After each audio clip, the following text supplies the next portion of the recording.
Hello, everybody. This is Teresa, and I'm here at Washington Preparatory School in Bothell, Washington. I have quite a few people in the studio with me.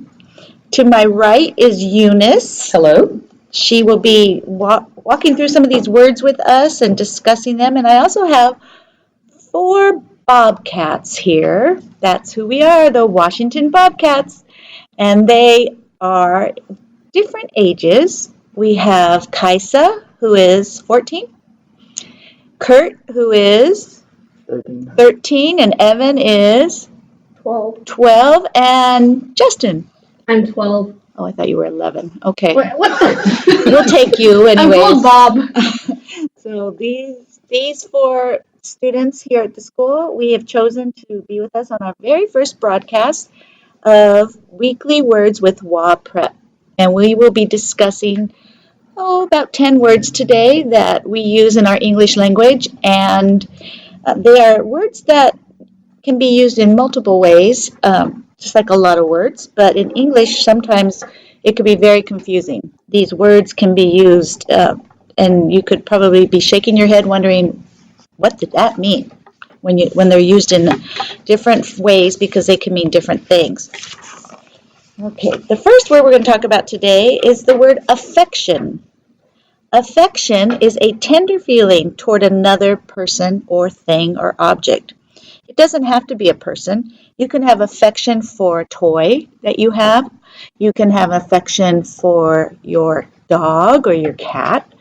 You can have affection for your family. You can have affection for a friend. It's anything where you feel feeling that is of, you could say, love or warmth or kindness, and you express that maybe with words or just a look. Some people will express affection by giving gifts or writing cards. Some people will express affection by saying things to somebody like, I love you, or you're my best friend, or you want to go have coffee. That gives a person a feeling that you like them. Friendship, love, anything like that is where we use the word affection. I think I will use some sentences so you can get an idea of how we might say this. Sentences. Sentence For affection. Yes. Okay, so I'm thinking about my beloved cat, and he wasn't extremely friendly, but every once in a while he would show affection toward me by rubbing his head on my leg. Yes. And that's how I knew that my cat actually did like me. Yes. I know my kids like me sometimes because they come up and give me a big hug, and I have very strong attachment and fondness and liking and love and loyalty to my kids. You also can show affection for what, Miss Eunice? Is there other things you can think of, like? Mostly when I think of showing affection, I think of it as something you do not do with an object that's inanimate. Oh. It should be towards something that is alive, like a pet or a person. Okay. Or maybe, I'm thinking now, I could be wrong, some students I've noticed have great affection for different things that they carry to school with them. That's right. Their favorite pencil, they seem to have affection for that. How about maybe their a stuffed phones? animal. Oh, their phones, absolutely. Do they have a strong attachment or fondness or liking or loyalty to their phone? Or their favorite chair in the room. Feels like sometimes they have affection for that one chair. Nobody and else? don't want anyone else to sit in that chair. Yes, perhaps an inanimate object. Yes. But typically the word is used when we're talking about objects, or rather not objects, but rather people or living things. Right. So. Yes. Absolutely. Yes, blankets, stuffed animals, and probably in your age, mostly phones. Or video games. For some people. Video games. Food. Okay. Food. Justin has his contribution there. Why not? Stuffed animals deserve our attention and our affection. You could also have an affection towards something like money, right? They actually call somebody who has an affection towards money a miser. That's a word that you might hear in a book, mostly an Old English type of book. Word, yes, definitely. affection for certain sports, maybe. Maybe a tender feeling towards another or an emotion. So that is the word affection. Okay. All right. Well, my word might not make people feel so much affection for it, but it is the word appeal. And the word appeal is a verb, so it's an action, so it's something that you have to do. I love it because it's a Latin word, and it comes from the Latin appellare, which means to speak or to address. So when you want to appeal, you want to make something interesting, and you want a certain result. So I'm always thinking about when my students fail to do their homework, and they come to the teacher and they appeal for mercy because they want the teacher to forgive them for not doing the work. Yes. And the teacher has it in their power to decide, yes, I grant your appeal, or no, I do not grant your appeal.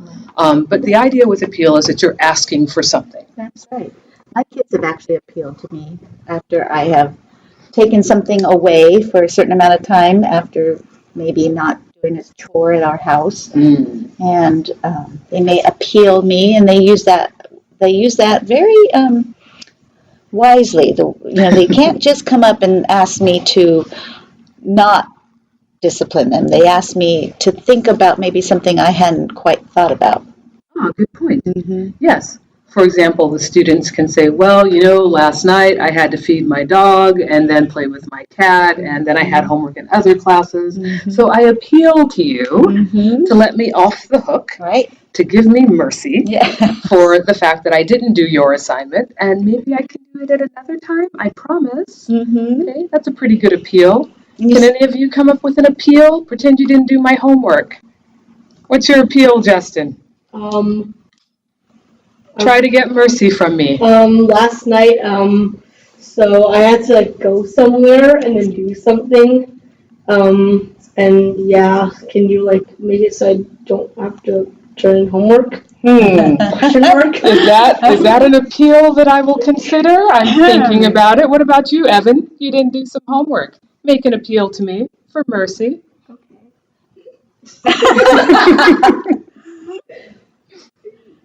Can't do it with good luck, sir. Can't just smile. No. Though some people may find a smile appealing, which is a wonderful sort of adjective for the verb appeal. Yes. Okay. Some teachers might be swayed by that.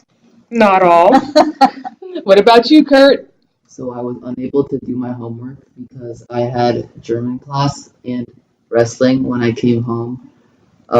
So I had to come home at 9, and that's when I had to take a shower and go to sleep. That sounds like a young man with a very busy life. I think his appeal will be granted. That's a good one. And Kaisa, let's hear from our high schooler. High schoolers are notorious for having to appeal to teachers for having not done work. What would be your appeal? I'm sleep deprived, forgetful, please forgive me. Sleep deprived. You know what? First and second time, yes. We will accept that appeal. Appeals are also used in legal matters. Is that correct, Eunice? Yes, and that's really complicated. Yes, but you will see after a judgment has been decided in a court case that lawyers will come back and want to appeal what the judge had said. So obviously it's the same as not doing your homework in the sense that they want the judge to know maybe some more information that they didn't think had gotten through. So appeal. Thank you. All right, my word, the next one is clasp, and it's spelled C-L-A-S-P. Some synonyms for class, which would be other words for class that we use in the English language, would be grasp.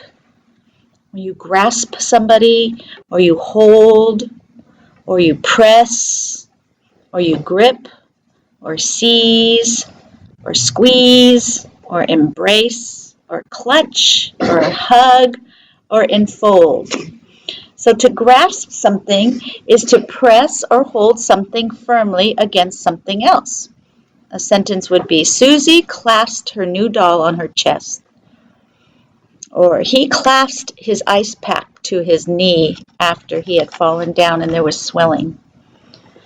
So clasp can be used to refer to an object on a piece, garment of clothing. There's all kinds of clasps in America. I'm sure there is everywhere around the world, but clasp can be buttons or pins of some sort, or even zippers could be a form of a clasp. You know what I think of when I hear clasp? This is one of those Middle English words, and I think of, women in the old days with really long hair needing to keep their hair out of their face. And so the object that they use to do that would be called a clasp as well. Okay, that's right. Clasp your hair. Something that you want to put together. Something you want to hold. Can you guys out there in the audience, can you think of anything that remind you of the word clasp? Any type of device? Well, I'm looking now at one of my students who is really involved with knitting. He's making a really nice scarf for his brother who's coming home from university this weekend. And in order to keep his yarn from going all over the place, his mother helped him devise a type of clasp which holds the yarn together. Yes. And it keeps it nice and neat. So I think that's a really good visual of something that is clasping. It's keeping something together, whether it's your hair or your clothing or your yarn. You actually, even in medical terms, the word clasp comes when you think of dentures or a retainer or braces that some people need to wear in their teeth. They have some kind of stabilizer or something that puts it together. Let's see, I'm thinking of a retainer. They have clasps that hold onto your teeth. Another device in medical terms would be what do they call them? They're staples that they use sometimes, or sutures that they use to close up the body after surgery, after it's been cut open. They have a thing called staples, but they actually dissolve. So I know, it's gross. So they are some type of material that will actually hold the skin together after surgery. Yeah, that's it. That's what I have.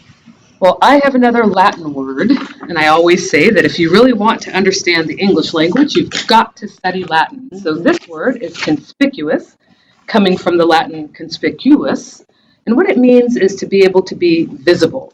Okay? So something that's conspicuous is really easy to see. Now, I have a sentence that's a kind of oxymoron for that, however, meaning that it makes sense, but in the opposite way. So, we often say that someone is conspicuous by their absence. What do you think that means? If I say that you are conspicuous by your absence. Kurt, you've got an idea? People can easily tell that you're not there. What would be a reason that it would be possible for someone to be conspicuous by their absence? You're aware that they're not there because of what? All right, Justin? Because if they're really loud and at school, it's awfully quiet, then you probably know that they're absent. Okay, that is absolutely a possibility. If a student is usually someone we hear from frequently during the day at a loud volume, and all of a sudden we come to school one day and we don't hear that person. They are conspicuous by their absence. Excellent example, Justin. Very good. Yeah. Did anyone else have an example that they would like to share with us for that? Or are they being conspicuous by their silence? I think they are. Conspicuous is a great adjective to use. You can use it to describe different things.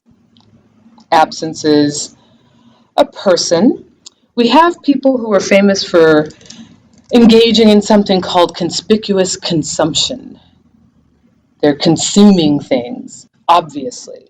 So if someone says to you, you are guilty of conspicuous consumption, that is not a compliment.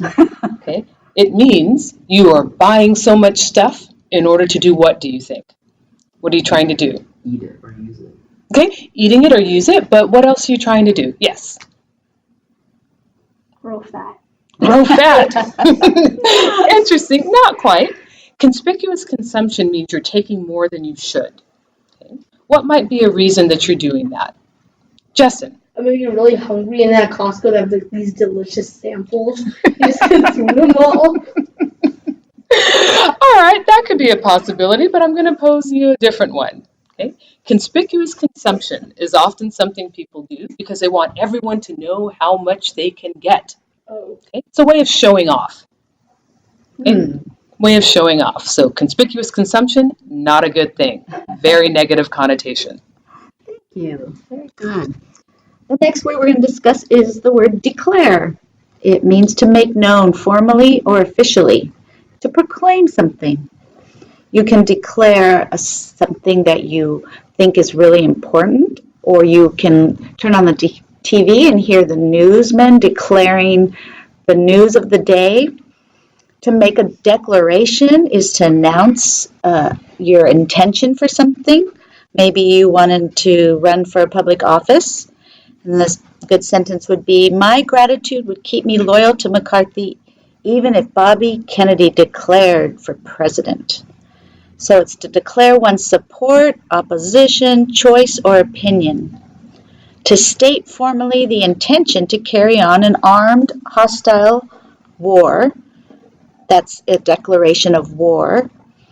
It's also used to make known formally or officially your opinion of something, or to declare that a fugitive has been captured. Yeah.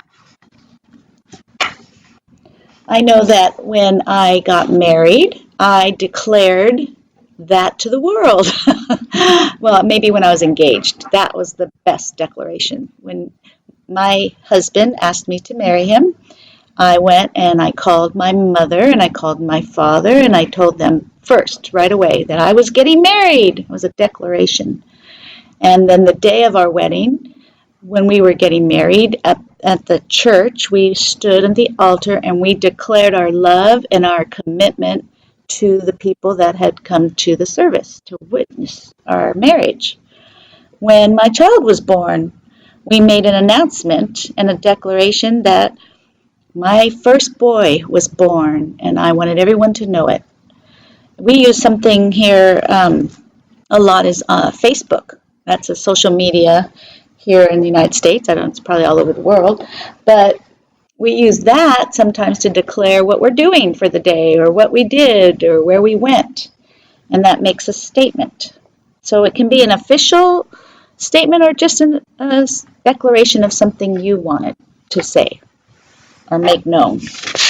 Well, as a history teacher, of course, when I hear the word declare, I think of our Declaration of Independence from the British. So for me, that's what I think about when I think about the word declare.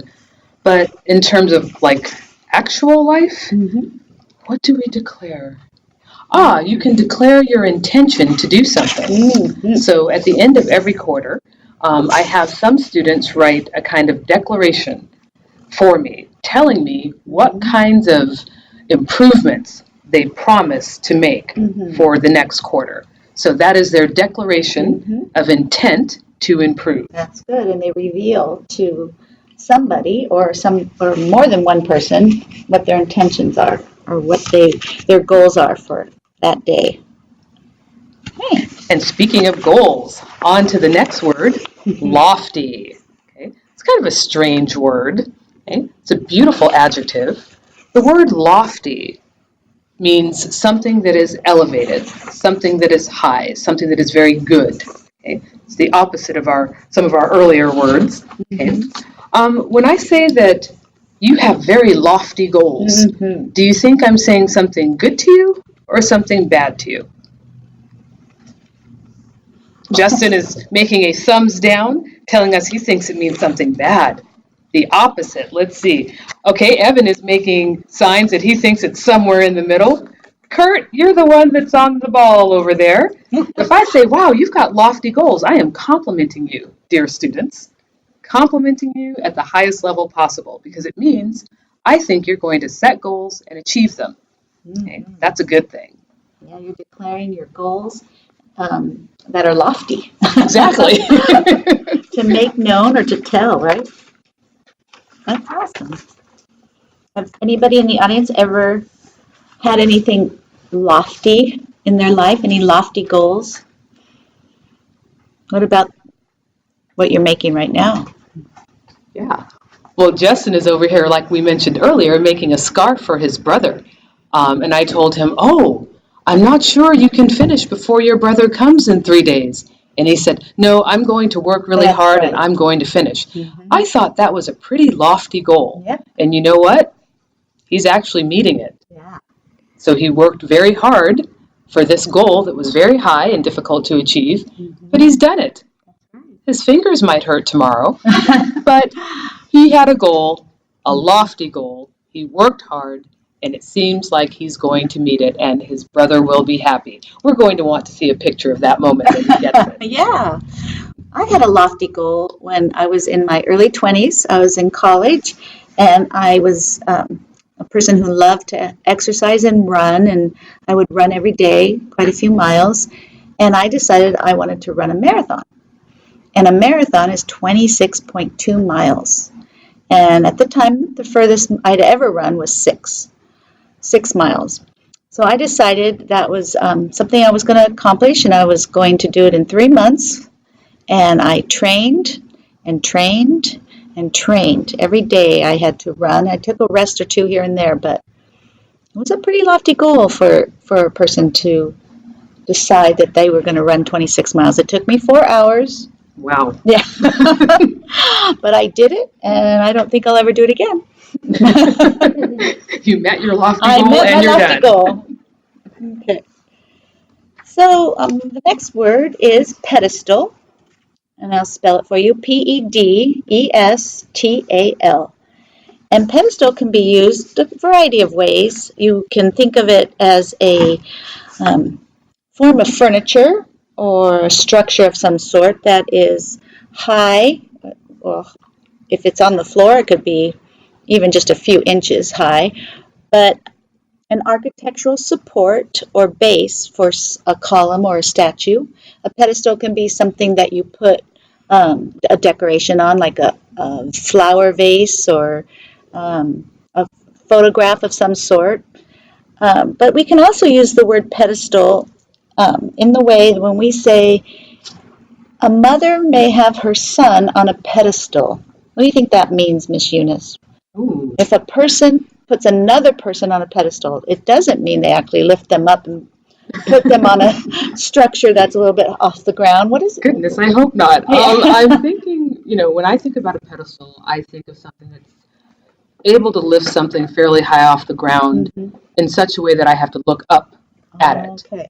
So I'm thinking if a mother is putting her son on a pedestal, that means she is looking up to him, maybe admiring him, and that's a good thing. But maybe also she thinks that there is nothing he can do that is wrong. Oh, boy. And that's the other side of the pedestal. When something is on a pedestal, it can be knocked off from the pedestal. Right. And that can be devastating. So I think that's what it means. It's that you're looking up to that person and you admire them, and maybe you think that there's nothing they can do that's wrong. That's right.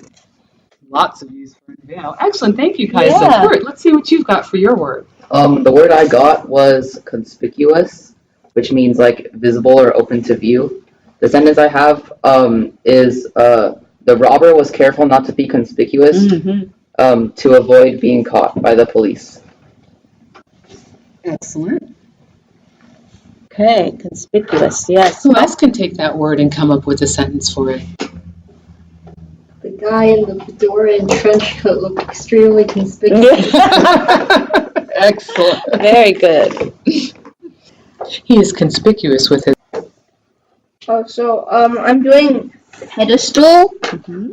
And so they put the ancient artifact on the pedestal for everybody to see it. Perfect. Oh, lovely history example there. We spent a lot of 5, 4, 3, 2, I put 1. some food on the pedestal for everybody to look at it. Okay. Funny enough, Justin, that is a perfect sentence. Yes. Wait, really? Yes. It is? Oh, wow. The irony. Like my sentence for that would be like the like the person had like a really lofty goal. Oh, yeah. So yeah, Right. yay. Okay. Yay. All Well, right. you guys did it. That was fun. Well done. You guys did great. And we will do this again real soon. Bye-bye.